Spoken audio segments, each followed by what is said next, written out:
Assalamualaikum warahmatullahi wabarakatuh.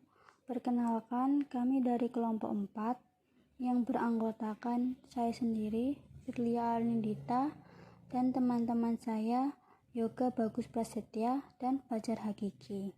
Di sini kami akan mempresentasikan tentang teori konsumsi Islam.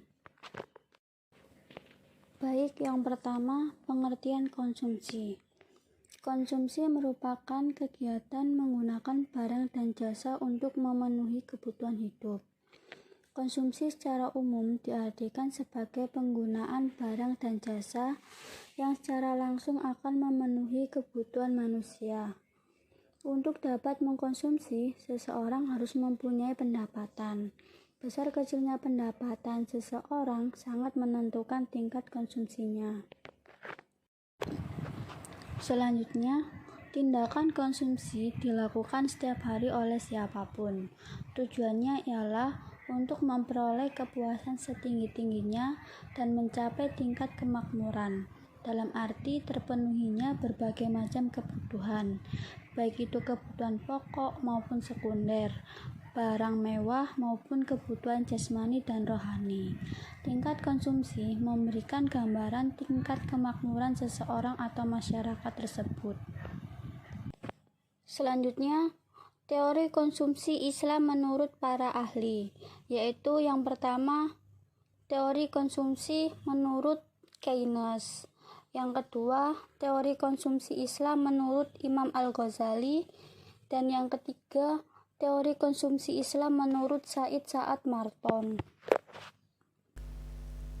Teori konsumsi menurut Keynes. Berdasarkan teori Keynes bahwa konsumsi saat ini sangat dipengaruhi oleh pendapatan disposable, di mana pendapatan disposable adalah pendapatan yang tersisa setelah pembayaran pajak. Jika pendapatan disposable tinggi, maka konsumsi juga naik.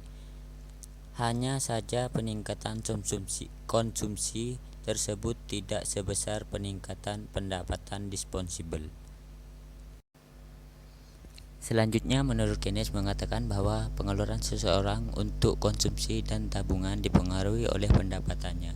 Semakin besar pendapatan seseorang, maka akan semakin banyak tingkat konsumsinya pula, dan tingkat tabungannya akan semakin bertambah. Dan sebaliknya, apabila tingkat pendapatan seseorang semakin kecil, maka seluruh pendapatannya digunakan untuk konsumsi, sehingga tingkat tabungannya kosong. 2. Teori konsumsi Islam menurut Imam Al-Ghazali. Menurut Imam Al-Ghazali, konsumsi adalah al-hajah, penggunaan barang atau jasa dalam upaya pemenuhan kebutuhan melalui bekerja, al-ikhtisyab, yang wajib dituntut, fardu kifayah berdasarkan etika syariah dalam rangka menuju kemaslahatan akhirat. Prinsip ekonomi dalam Islam yang disyariatkan adalah agar tidak hidup bermewah-mewahan, tidak berusaha pada pekerjaan yang dilarang, membayar zakat dan menjauhi riba. Aspek dasar prinsip ekonomi Islam. Tauhidan. Tauhid adalah fondasi keimanan Islam.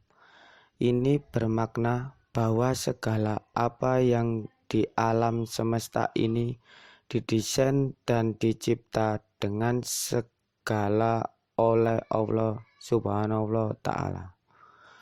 Bukan kebetulan dan semuanya pasti memiliki tujuan. Prinsip tauhid menjadi landasan utama bagi setiap umat muslim dalam menjalankan aktivitasnya, termasuk aktivitas ekonomi. Khalifah bawah manusia adalah khalifah atau wakil Allah di muka bumi ini dengan anugerahi seperangkat potensi spiritual dan mental serta kelengkapan sumber daya materi. Ini berarti bahwa dengan potensi yang dimiliki, manusia diminta untuk menggunakan sumber daya yang ada dalam rangka mengaktualisasikan kepentingan dirinya dan masyarakat sesuai dengan kemampuan mereka dalam mengabdi kepada Sang Pencipta Allah. Keadilan merupakan bagian yang integral dengan tujuan syariah. Tiga prinsip tersebut tidak bisa dipisahkan dikarenakan saling berkaitan untuk terciptanya perekonomian yang baik dan stabil, karena prinsip merupakan bagian yang integral dengan tujuan syariah. Maqasid syariah. Konsekuensi dari prinsip khalifah adalah menuntut bahwa semua sumber daya merupakan amanah dari Allah, harus digunakan untuk merefleksikan tujuan syariah, antara lain yaitu pemenuhan kebutuhan, net fulfillment, menghargai sumber pendapatan, respectable source of earning, distribusi pendapatan dan kesejahteraan yang merata, equitable distribution of instrument and wealth, serta stabilitas dan pertumbuhan, growth and stability. Dalam kehidupan manusia, tidak akan mampu untuk menunaikan kewajiban ruhiyah atau spiritual dan maliyah material tanpa terpenuhi kebutuhan sekunder. Pemberdayaan menekankan adanya otonomi komunitas dalam pengambilan keputusan, kemandirian dan keswadayaan lokal, demokrasi dan belajar dari pengalaman sejarah. Esensinya ada pada partisipasi masyarakat dalam setiap tahapan perubahan masyarakatnya, pemberdayaan masyarakat, community development, telah diwacanakan di Indonesia sejak dekade 1960. Dari aspek keterlibatan masyarakat terhadap tiga bentuk pemberdayaan masyarakat, yaitu A.